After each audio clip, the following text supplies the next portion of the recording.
జీవితమొక పయనమని గమ్యము తెలియదని తెలిసిన ఈ మనిషి పయనమాగదు.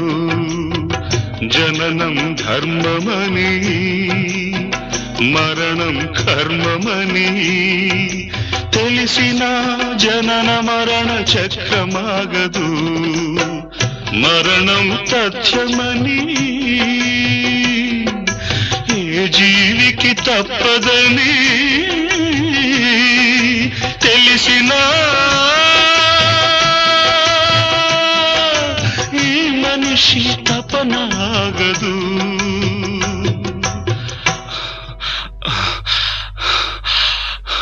ఈ బ్రతుకు తపనాగదు.